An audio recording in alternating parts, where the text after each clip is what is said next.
और इस वक्त बड़ी खबर आ रही है इस्तांबुल से, जहां पर धमाका हुआ है। धमाके में कम अज कम 10 अफराद के जख्मी होने की इतला है। राहतकारी का काम इस वक्त जारी है। अंडरग्राउंड केबल लाइन में ये धमाका हुआ। तो बड़ी खबर इस वक्त इस्तांबुल से आ रही है, जहां पर धमाका हुआ है। कम से कम 10 अफराद के जख्मी होने की खबर मिली है। राहतकारी जारी है। अंडरग्राउंड केबल लाइन में ये धमाका हुआ है।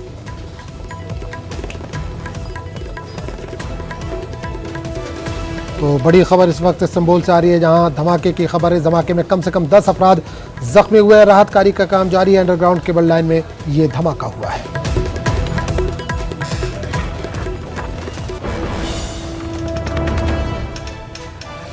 और इस वक्त एक और बड़ी खबर आ रही है। मौलाना मोहम्मद अली जौहर ट्रस्ट रामपुर के एक्वायर की गई जमीन को छुड़ाने का मामला। सुप्रीम कोर्ट से आजम खान को राहत मिल गई है। इलाहाबाद हाई कोर्ट के हुक्म पर रोक। यूपी हुकूमत को जारी किया नोटिस। अगली समाअत अगस्त में होगी। आजम खान ने हाईकोर्ट के हुक्म को सुप्रीम कोर्ट में किया है चैलेंज। हाईकोर्ट ने यूपी हुकूमत के फैसले को बरकरार रखा था। तो बड़ी खबर इस वक्त आ रही है। आजम खान के लिए राहत की खबर है। मौलाना मोहम्मद अली जौहर ट्रस्ट रामपुर के एक्वायर की गई जमीन को छुड़ाने का मामला। सुप्रीम कोर्ट से आजम खान को राहत मिल गई है। इलाहाबाद हाईकोर्ट के हुक्म पर रोक लगी है। यूपी हुकूमत को नोटिस भी जारी किया गया। अगली समाअत अगस्त में होने वाली है। आजम खान ने हाईकोर्ट के हुक्म को सुप्रीम कोर्ट में चैलेंज किया है। हाईकोर्ट ने यूपी हुकूमत के फैसले को बरकरार रखा था।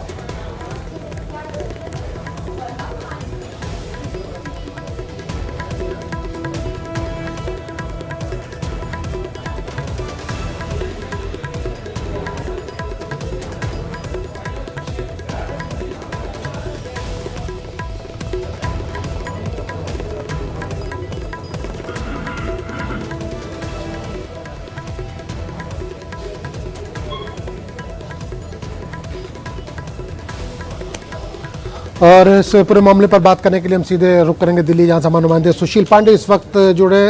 सुशील, सुप्रीम कोर्ट से आजम खान को राहत मिली है मौलाना मोहम्मद अली जौहर ट्रस्ट मामले में।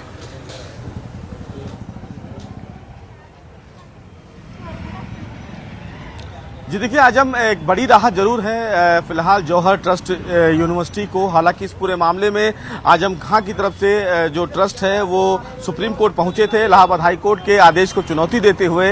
हालांकि आपको बता दूं, इलाहाबाद हाई कोर्ट ने वहां के जो एसडीएम और एडीएम का आदेश था, जिसमें जौहर यूनिवर्सिटी के कुछ ऐसे भी जमीन थे जहां पर मस्जिद बनाई गई थी, उस जमीन का लीज नहीं लिया गया था, ऐसा फिलहाल आरोप लगाया गया था और उसके बाद उस जमीन को जब्त कर लिया गया था। बहरहाल इस पूरे मामले में इलाहाबाद हाई कोर्ट में उन्हें राहत नहीं मिली थी और इस पूरे आदेश को लेकर वो सुप्रीम कोर्ट पहुंचे थे। सुप्रीम कोर्ट ने फिलहाल इस पूरे मामले पर सुनवाई की और सुनवाई के दौरान इलाहाबाद हाई कोर्ट के आदेश पर रोक लगा दिया और यूपी सरकार को नोटिस जारी कर दिया। वहीं आपको बता दूं आजम कि यूपी सरकार की तरफ से भी सुप्रीम कोर्ट में कैबिनेट अर्जी दाखिल की गई थी इस पूरे प्रकरण को लेकर और ये कहा गया था कि बिना उनके पक्ष को सुने उत्तर प्रदेश सरकार सुप्रीम कोर्ट इस पूरे मामले में कोई अहम आदेश जारी नहीं करेगा।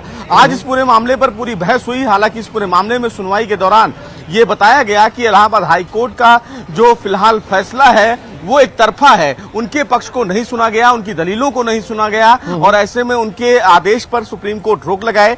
सुप्रीम कोर्ट फिलहाल इस पूरे मामले पर सुनवाई करते हुए जौहर ट्रस्ट की जो यूनिवर्सिटी फिलहाल में जो जमीन थी, जो फिलहाल लीज पर नहीं ली गई थी, ऐसा आरोप लगाया गया था, फिलहाल उस आदेश को उस पर रोक लगा दी गई है और उसके बाद इस पूरे मामले की सुनवाई के लिए अगस्त की तारीख मुकर्रर की गई है। वहीं उत्तर प्रदेश सरकार से इन तमाम याचिकाओं पर नोटिस जारी कर जवाब तलब किया गया है। जी तो बिल्कुल, उत्तर प्रदेश सरकार के जो वकील है उनका क्या पक्ष है, उनका क्या कुछ कहना है, इस ताल्लुक से कुछ जानकारी मिल पा रही है?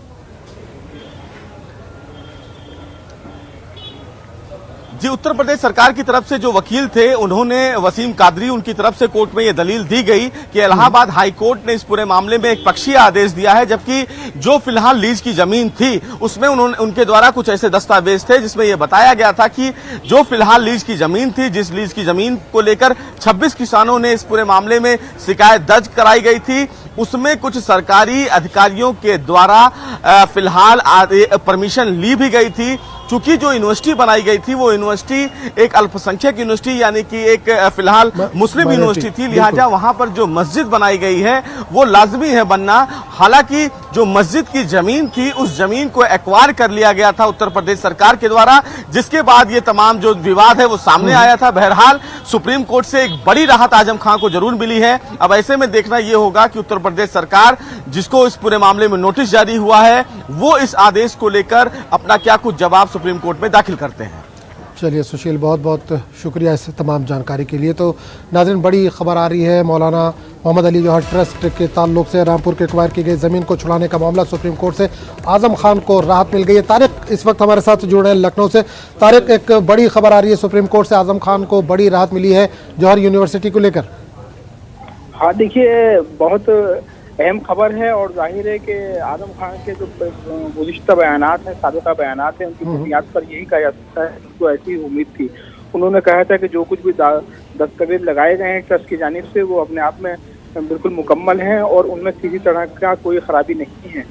और मुझे उम्मीद है कि अदालत उज़्मा से कहीं ना कहीं मेरे हक में फैसला आएगा। ये बयानात आजम खान के साबिक़ा शामिल है सब पूरी रिपोर्ट में। तो देखिए, बुनियादी बात यही है कि जो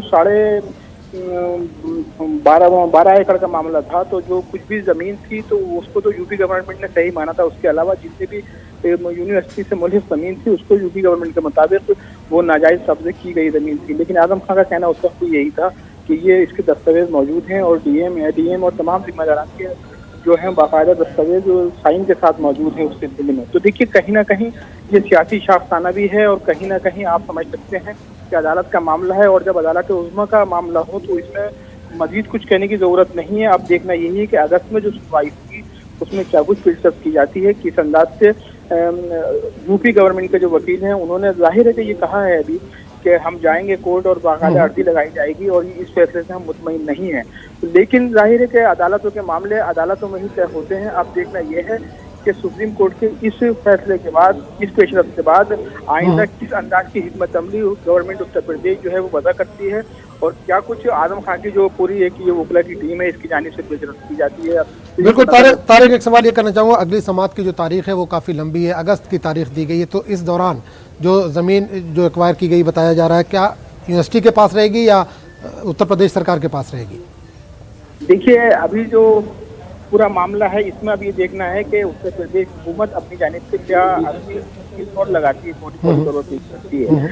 लेकिन अब जाहिर है कि अदालत का हुक्मनामा आने के बाद उसमें जो कागजी कार्रवाई होती है उसमें खासा वक्त लग जाता है और इसमें भी मुझे लगता है कि खासा वक्त लग जाएगा क्योंकि एकदम एक्शन होना जो है नहीं। तो अभी तक इसका जो अंदाजा है और जो जैसे माजी में रहा है, जो नज़ीर रही है, उसकी बुनियाद पर हम यही कह सकते हैं कि फिलवक्त तो हुकूमत के पास रहेगी। ताहम जैसे ही कार्रवाई फाइनल स्टेज में पहुंचेगी और फैसला होगा तो फिर वो जो है वापस मिल जाएगी। चलिए, बहुत बहुत शुक्रिया तारिक इस तमाम जानकारी के लिए।